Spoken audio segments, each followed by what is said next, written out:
Dr. Agung ini adalah, tadi saya katakan, beliau ini penulis dan pemikir dan selalu menyampaikan tulisan-tulisannya walaupun dengan konsekuensi. Karena beliau bekerja. Kalau dia bekerja seperti biasa, kalau kamu bekerja, kalau kamu ikut, kamu akan diberikan sesuatu. Kalau kamu nggak mau dirangkul, tapi kalau tidak akan dipukul. Tetapi insya Allah Agung Saphta tetap berdiri tegak untuk menyampaikan pikiran-pikiran, karena memang ada faktanya bahwa sebelum undang-undang ini jadi ada pertemuan-pertemuan dengan pemodal-pemodal, dan itu jelas ada videonya, ada kata-katanya bahwa pemodal-pemodal itu diundang untuk datang ke negeri ini karena negeri ini menyiapkan karpet merah buat mereka. Silakan Dr. Agung. Kayaknya harus minta. Belum ya? Nggak bisa ini ya, connect. Oh, belum bisa connect. Bentar, jadi sambil menunggu layarnya, jadi pada bulan Juni tahun 2022 pada pertemuan di Singapura dan di Bali, tadi yang disampaikan oleh Prof tadi telah menyampaikan kepada pemodal-pemodal Venture bahwa kami sedang menyiapkan peraturan-peraturan agar Anda bisa bisnis kesehatan di negeri ini. Salah satunya yaitu begitu undang-undang itu, tadi saya lihat kan tanggal 27 Juni itu terjadi penolakan luas dari kelompok-kelompok masyarakat madani dengan alasan-alasan yang jelas. 27 Juni sebelumnya sudah juga ada demo, ada segala macam.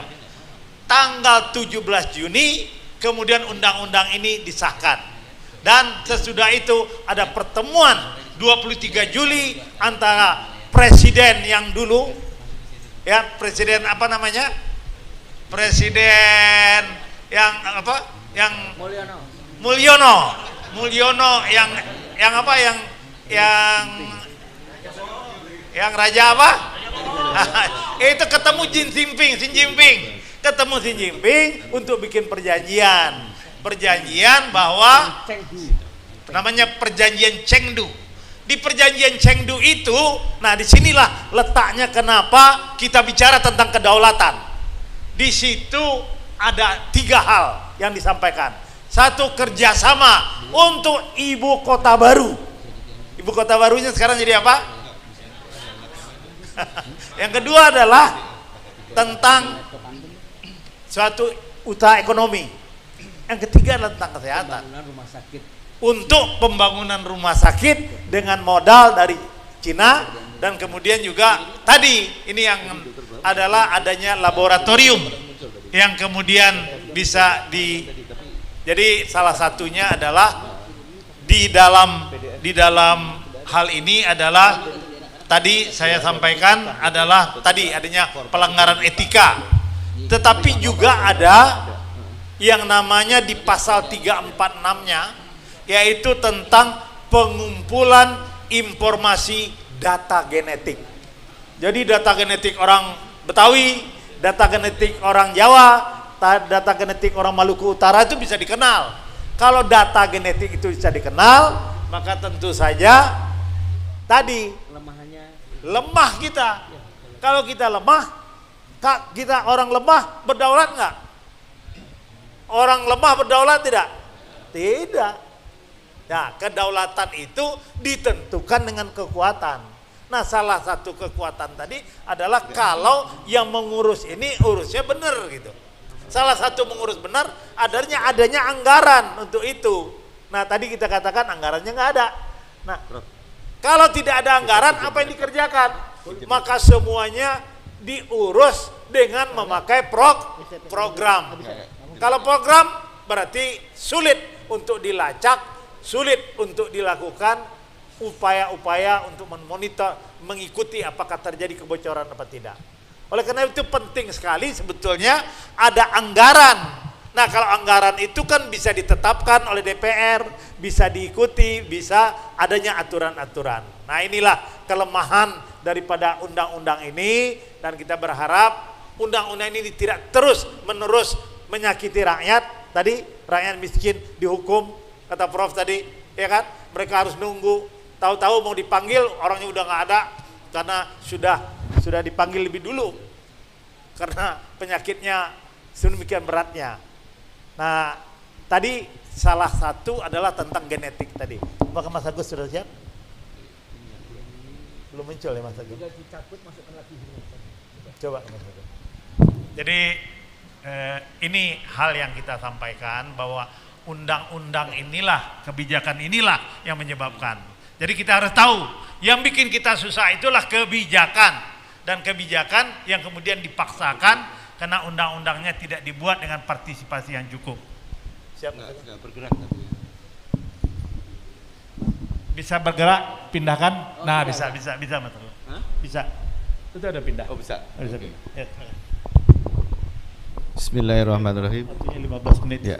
Bismillahirrahmanirrahim. Assalamualaikum warahmatullahi wabarakatuh. Bismillahirrahmanirrahim. Alhamdulillahilladzi arsala rasulahu bil huda wa dinil haq liyudhhirahu 'ala dini kulli. Asyhadu an la ilaha illallah wa asyhadu anna Muhammadan abduhu wa rasuluh. Allahumma shalli ala sayyidina Muhammad wa ala ali sayyidina Muhammad. Habib, alim ulama serta jamaah pengajian yang dirahmati oleh Allah. Jadi sebelum saya memulai pembicaraan, saya hanya ingin mengingatkan bahwa apa yang kami sampaikan ini sebenarnya bukan karena kami dokter. Kenapa saya mengatakan seperti itu? Kalau karena dokter mungkin sudah selesai masalahnya. Artinya ini hanya masalah personal, masalah kelompok. Tetapi yang ingin saya sampaikan adalah ini masalah kita bersama.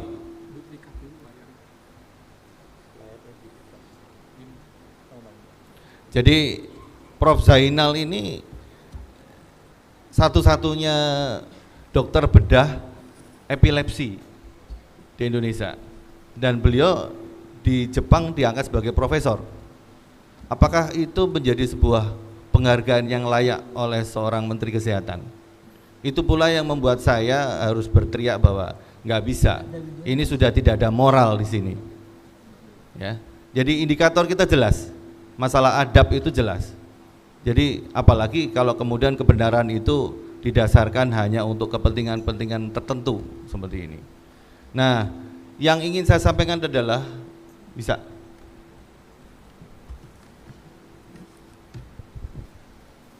Jadi itu ada kata-kata membuka mata rakyat Indonesia agar paham apa yang sedang terjadi. Jadi undang-undang kesehatan ini bukan sekedar ngurusin orang sakit, bukan. Undang-undang kesehatan ini adalah bagian dari instrumen ekonomi global yang ingin melakukan, kalau kita bicara itu neokolonialisme. Jadi penjajahan baru, hanya jalannya di bidang kesehatan. Jadi kalau rakyat masih pikir alah undang-undang kesehatan itu kan hanya untuk dokter, untuk kesehatan aja, kalau saya nggak sakit kan nggak masalah. Oh bukan, ini yang ingin saya sampaikan. Next, coba bisa lanjut. Nah, cuma ini formatnya agak rusak ini kalau pakai yang saya kirim ya. Jadi ini saya tekankan, apa sih isi yang berbahaya, yang paling berbahaya? Kalau undang-undang kesehatan ini mau dicermati oleh ahli hukum, banyak sekali yang mesti harus diperbaiki. Tetapi saya menyampaikan dua pasal saja, pasal 340 dan 349, menyangkut masalah data kesehatan dan biomaterial rakyat yang dibawa ke luar negeri. Ya. Jadi berhenti, ini kok maju terus.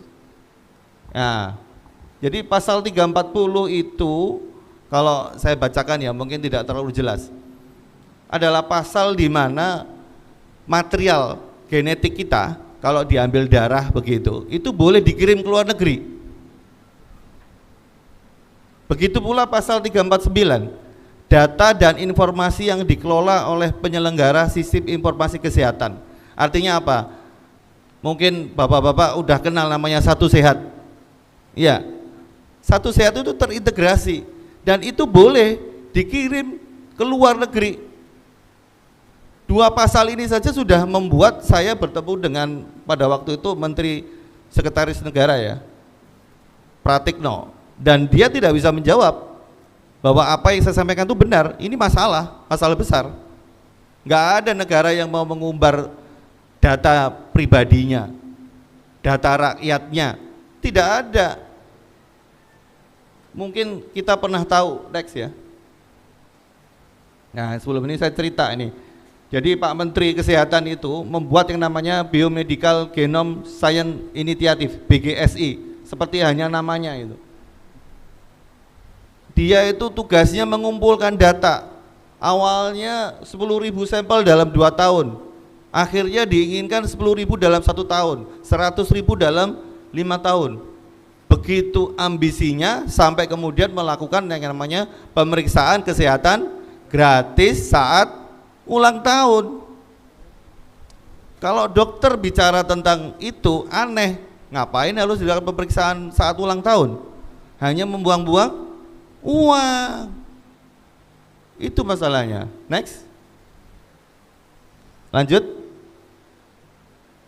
Nah, mungkin masyarakat tidak paham, tapi kita harus tahu, dulu ada yang namanya Ekman. Ekman itu penelitiannya sudah melakukan penelitian genom. Tapi kenapa dibubarkan? Itu pertanyaan besarnya. Genom itu adalah data, kalau kita diambil darahnya begini atau sampel tubuh diambil, itu ketemu namanya DNA-nya. Jadi seperti sidik jari. Ya, sidik jari itu tiap orang tidak sama, persis. Tapi genom ini kalau jumlahnya banyak itu akan bisa mewakili populasi masyarakat. Misalnya ini di Jakarta, orang Betawi seperti gini. Nanti orang Sunda seperti begini. Beda-beda itu, Pak.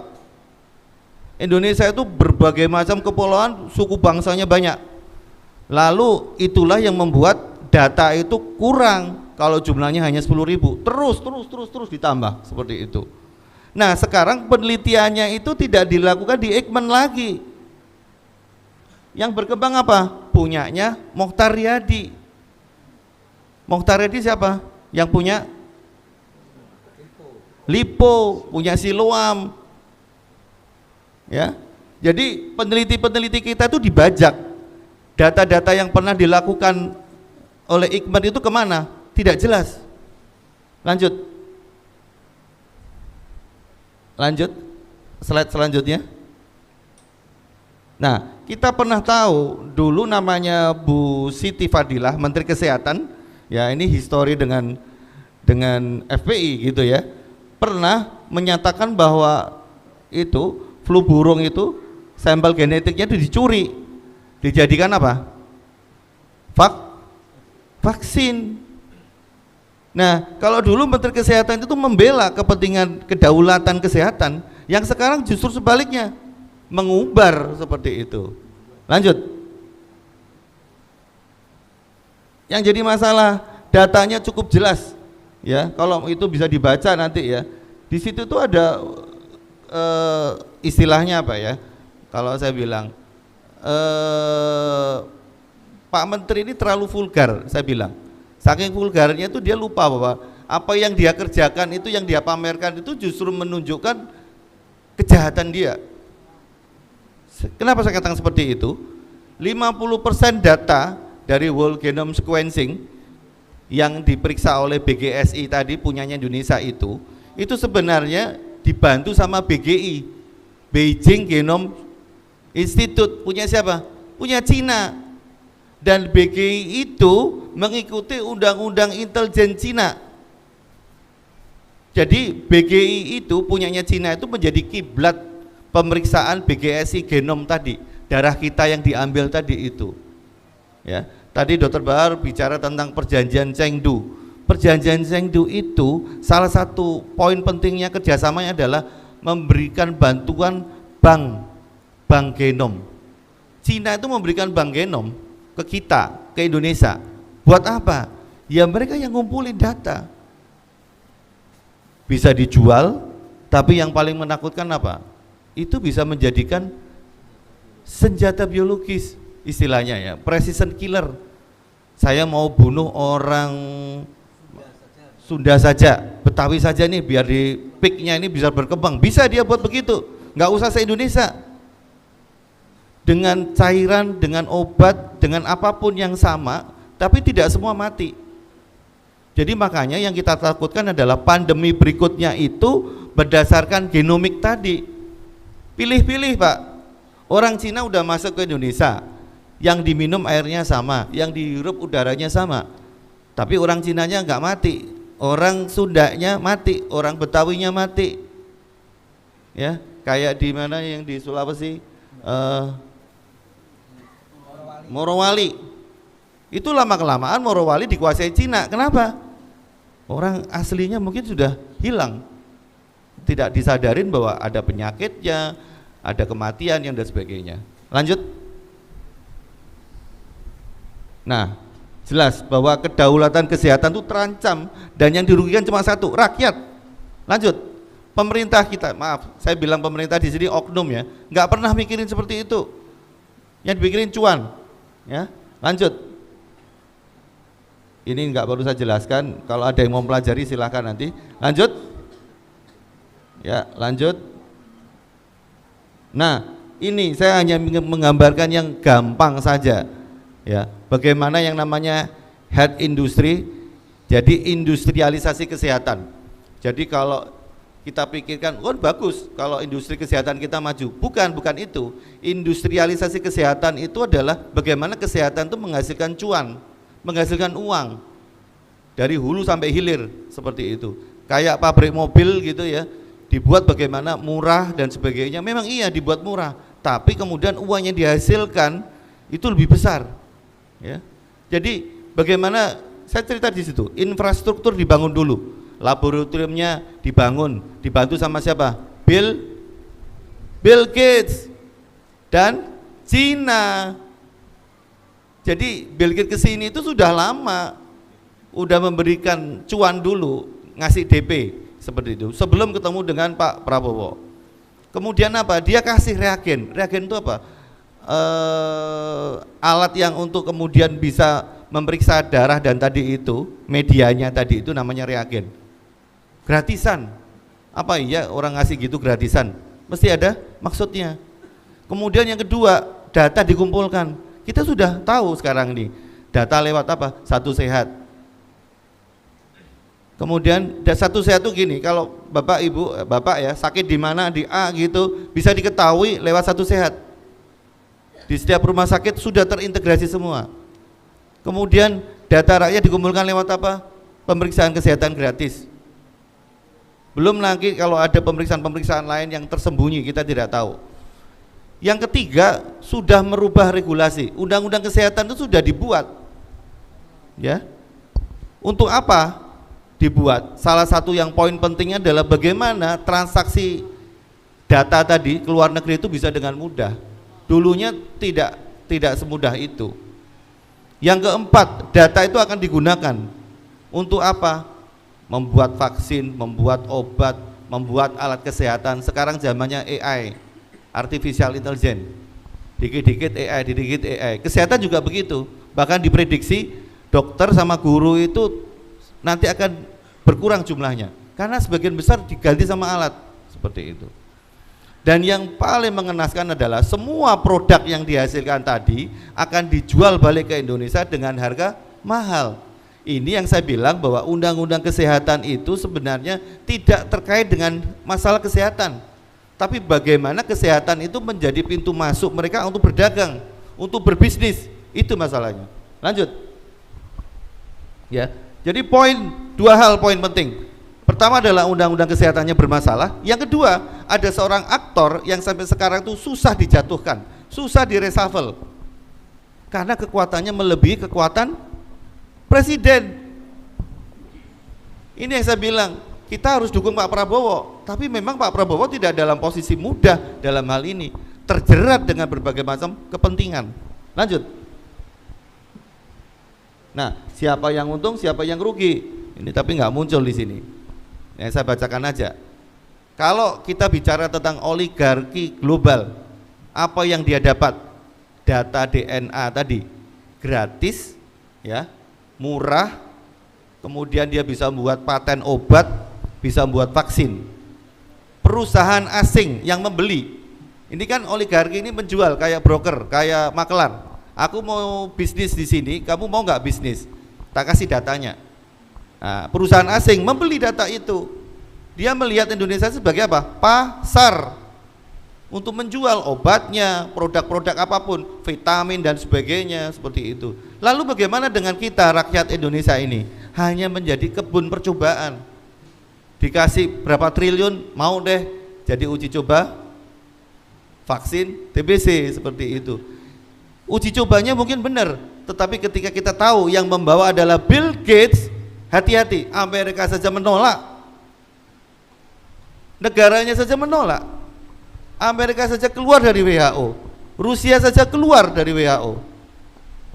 Kenapa? Karena dikuasai kekuatan global tadi loh. Saking hebatnya ini. Jadi agar bisa membayangkan bahwa ya maklumlah Prabowo saja nggak sanggup, kekuatannya segitu besar seperti itu. Jadi yang jadi masalah adalah kedaulatan kesehatan kita ini akan hilang dan kita akan jadi apa? Pasar konsumen. Dikit-dikit beli, dikit-dikit beli. Kesehatan itu menjadi barang konsumtif, ya, kita beli. Lalu di mana dokter? Dokter tuh dijauhkan. Kenapa? Karena dokter tuh masih punya etika, landasan berpikirnya itu menolong. Kalau mereka landasan berpikirnya apa? Menghasilkan cuan. Ini yang kemudian mengapa sekelas Profesor Zainal aja dijauhkan. Ya, saya ditekan dan sebagainya, dan banyak lagi yang terjadi seperti itu. Karena apa? Kita menyuarakan hal-hal yang kritis seperti ini. Kita butuh rakyat untuk apa? Mendorong bahwa Prabowo ini jangan sampai dijajah. Lanjut. Ini gambar sudah saya buat, ya, anekdot ini sebelum undang-undang itu muncul. Saya bacakan kalau nggak terbaca di situ. Dalam sebuah wawancara dia bilang, belum. Kita siapkan hutang, tidak perlu anggaran kesehatan. Tadi yang dikatakan Dr. Bahar. Ya, kesehatan itu kan hak rakyat, kewajiban negara. Tapi apa yang dilakukan Menkes ini? Kita tuh nggak perlu uang. Kenapa? Banyak yang mau memberi hutang. Kemudian kata-kata yang lain apa? Kami akan membuka kesempatan bagi rumah sakit asing dan para investor untuk datang. Kami akan menyederhanakan perizinannya. Dan sekarang sudah terbukti beberapa waktu yang lalu Bali, ya, sudah ada rumah sakit internasional. Sahamnya berapa? Lebih dari 70% asing. Selama ini tidak ada rumah sakit asing di Indonesia itu sahamnya, kita bicara saham ya, artinya Indonesia masih memiliki sahamnya. Ini enggak 70%. Saya kemarin baru beberapa hari ini ya, baru pulang tadi pagi dari Bali. Kata teman-teman di Bali, kita tidak pernah terlibat, tidak pernah dilibatkan. Loh, bangun rumah sakit itu loh, orang-orang yang di situ tuh nggak dilibatkan.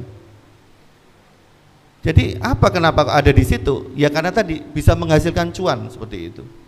Lanjut.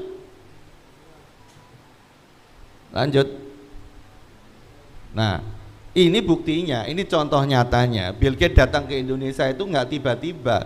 Kenapa saya bilang nggak tiba-tiba? Karena di tahun 2022 dia sudah bertemu dengan Menteri Kesehatan kita, ngasih modal, ngasih DP. Jadi ketika ketemu dengan Pak Prabowo ini, Pak Prabowo sebenarnya sudah terjerat. Karena apa? Butuh uang. Dikasih 2,6 triliun mau dikasih penghargaan juga kan? Lanjut. Ya, jadi mengapa berbahaya bagi rakyat? Yang pertama adalah data genomik tadi. Data genomik itu adalah big data, data yang sangat besar sekali. Jadi bisa dimanfaatin untuk apa saja, untuk menghancurkan, membunuh rakyat Indonesia bisa. Tetapi selama masih bisa menghasilkan uang, maka ya tidak dibunuh. Kitanya yang harus keluar uang terus. Ya, berbagai macam riset bisa dilakukan. Apakah kemudian kalau ada vaksin ala Bill Gates itu akan murah kita nanti dapat vaksin? Tidak ada jaminan kita dapat vaksin murah. Dan siapa yang untung jelas bukan kita. Kita hanya jadi penonton dan jadi objek. Sementara yang untung adalah orang asing seperti itu. Lanjut. Ya. Jadi ini hanya analogi sederhana. Kita ini punya tanah subur, ya. Ini jadi kacau nih. Itu saya katakan, orang asing datang, kemudian apa? Mengambil sampel tanah, kemudian bibit, diteliti di negaranya, kemudian ada hasilnya. Hasilnya dijual ke kita lagi. Jadi kita hanya dapat janji, tapi tetap beli beras mahal dari tanah sendiri. Itu ibaratnya kesehatan.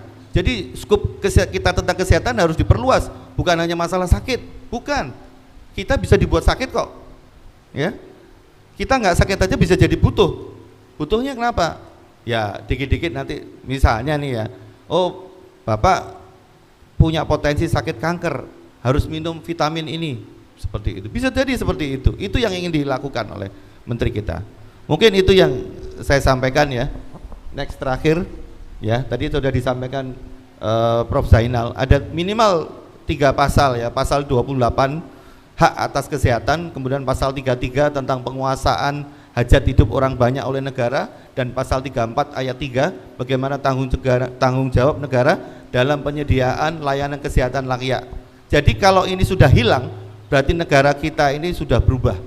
Jadi tidak healthcare lagi tapi health industry. Jadi memandang kesehatan itu sebagai komoditas. Terima kasih dari saya sementara itu. Terima kasih Mas Agung. Jadi kita sudah dengar dari Mas Agung dengan waktu yang mungkin berlebih daripada apa yang ditawarkan, dan mudah-mudahan manfaat. Jadi yang pertama kan, kalau negara mau bekerja untuk kesejahteraan rakyat, dia harus taat pada undang-undang. Nah, undang-undangnya mengatakan harus ada anggaran. Undang-undangnya mengatakan kalau kamu mau mengirimkan barang-barang apapun ke luar negeri harus ada aturannya. Tidak boleh melakukannya tanpa ada aturan dan undang-undang. Jadi undang-undang dibuat adalah untuk memperkuat undang-undang, bukan undang-undang dibuat untuk hal-hal tadi seperti disampaikan, untuk liberalisasi kesehatan dan yang lain. Nah, ini masih ada kesempatan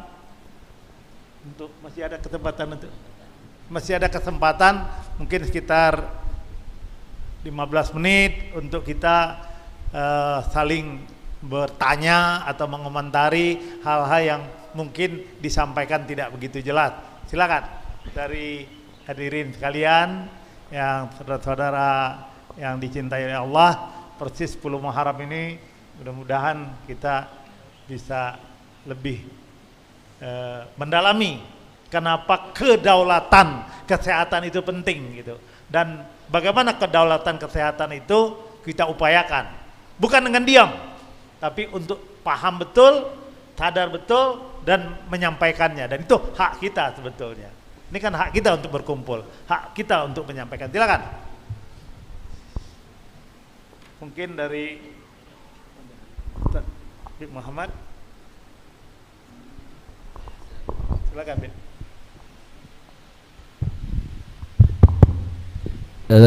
Untuk para pemateri, mungkin tadi telah jelas dan gamblang apa yang kemudian disampaikan problemnya. Mungkin lebih teknis pertanyaannya, sejauh mana kemudian gerakan para doktor dan para profesor dalam upaya untuk menjaga kedaulatan ini? Ya, ini kan bagian salah satu dari langkah konkret, yaitu melakukan edukasi, sosialisasi. Kemudian apakah sudah ada satu wadah gerakan dari para dokter sendiri, kemudian apakah sudah ada kerjasama dengan ormas yang lainnya, dan sudah sejauh mana kemudian target-target apa yang kemudian dicanangkan untuk kemudian gerakan ini betul-betul menjadi satu movement yang bisa menjadi satu gerakan untuk mencapai satu hasil tegaknya kedaulatan daripada kesehatan nasional. Terima kasih. Saya coba jawab dulu, nanti ditambah sama Prof sama Mas Agung. Jadi sebelum undang-undang itu jadi, masih rancangan undang-undang, itu tadi Forum Dokter Peduli dan yang lain-lain itu berusaha dengan masyarakat madani menyampaikan kepada negara. Dan itu pada tanggal 27 Juni ditandatangani oleh 44 masyarakat madani, mengatakan, menyampaikan kekhawatiran dan kekhawatiran ada 8 kekhawatiran, ada 7 kekhawatiran kalau undang-undang ini tetap disampaikan. Itu satu. Yang kedua adalah 2 kali surat kepada Presiden kita sampaikan dan juga kepada DPR. Surat kepada Presiden Mulyono yang lalu, tapi tentu saja menurut informasi surat itu tidak pernah sampai. Nah, kemudian kita juga lakukan upaya-upaya selain tadi itu, secara bersama dengan guru besar lintas profesi, menuliskan surat, menyampaikan berbagai hal, dan juga melakukan upaya-upaya hukum. Mungkin kalau upaya hukum Prof bisa sampaikan. Ya. Jadi kita dalam pertama mencoba untuk melakukan judicial review. Istilahnya kita buat surat ke Mahkamah Konstitusi meminta bahwa undang-undang yang proses penyusunannya itu sama sekali tidak didiskusikan bersama, tidak didialogkan secara cepat itu dibatalkan. Itu ditolak oleh Mahkamah Konstitusi. Sekarang langkah kita adalah judicial review-nya terkait isi undang-undang. Jadi poin per poin dalam isi undang-undang itu sekarang ada 3 pihak di Mahkamah Konstitusi yang sedang mempersoalkan ini dan persidangannya masih berlangsung. Belum ada keputusan ya terkait masalah isi undang-undang poin per poin. Terus ada juga yang mengajukan ke Mahkamah Agung.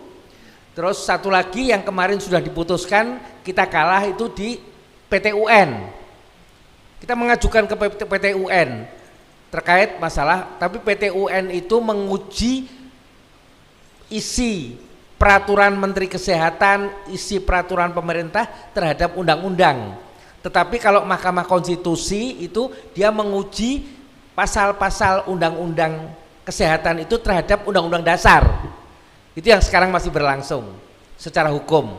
Ya kita berharap ada hasilnya, insya Allah yang bisa membantu kita itu. Mahkamah selama hakimnya nggak masuk angin nanti. Nah, jadi waktu yang pertama yang substansif ya Prof.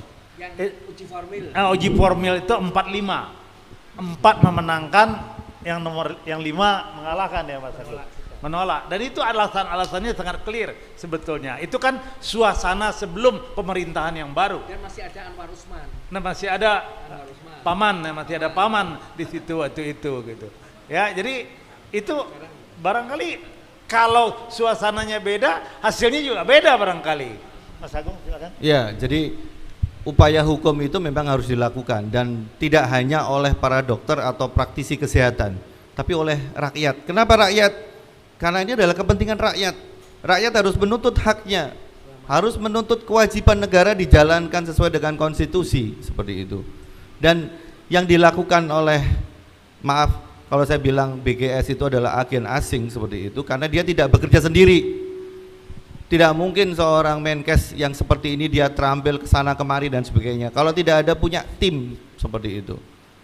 Jadi yang dilakukan ini dengan buzzer-buzzernya itu mengatakan bahwa ini hanya masalah dokter, ini hanya masalah para guru besar yang tidak mau berubah, ini hanya pola-pola lama dan sebagainya. Jadi isu-isu itu adalah fitnah-fitnah yang menurut saya cukup kejam. Karena saya bukan guru besar, saya bukan dosen, saya tidak terkait dengan urusan kesehatan secara, saya hanya praktisi saja seperti itu. Tapi marilah kita sama-sama, jadi jangan hanya saya, jangan hanya Dr. Bahar, jangan Prof. Zainal, tapi kita semua rakyat ini, dan saya berharap bisa bergabung bersama ini untuk menuntut haknya. Ya, bahkan saya bilang bahwa kita jadikan lahan perjuangan ini sebagai jihad kita. Saya sendiri siap dengan segala resikonya. Kenapa? Kerusakan yang terjadi ini kita menunggu proses hukum sebulan 2 bulan itu akan bertambah parah. Makin banyak data yang sudah terkirim ke luar negeri, makin banyak kerusakan yang terjadi. Jadi ini mungkin adalah titik di mana, dan ini bersamaan dengan kejadian-kejadian aneh yang sudah terjadi pada Mulyono dan sebagainya. Ini satu paket seperti itu. Ini bisa kita jadikan lahan dakwah kita dan lahan jihad kita. Takbir! Allahu Akbar! Tambahan buat tadi Mas Agung nyebut namanya Beijing Genomic Institute. yang jadi sponsor utama untuk programnya Menteri Kesehatan di Indonesia. Itu beberapa tahun terakhir di Amerika sedang dilakukan penyidikan karena dia membeli banyak klinik-klinik kepemilikan saham, klinik-klinik persalinan. Diduga kuat yang ngumpulin data untuk menciptakan suatu prajurit super, tentara super. Ngumpulin data itu. Tapi di Uni Eropa lain lagi persoalannya, sedang melakukan penyidikan terhadap Beijing Genomic Institute terkait penggunaan data genomik dari masyarakat Muslim Uighur, Uighur untuk membuat mereka supaya makin lama jumlahnya makin hilang karena tidak bisa melahirkan anak, nggak bisa punya anak, dibikin mandul. Jadi data genomik itu begitu pentingnya. Kalau jatuh ke tangan yang salah, dan itu sudah terjadi di Uni Eropa sedang penyidikan itu untuk Beijing Genomic.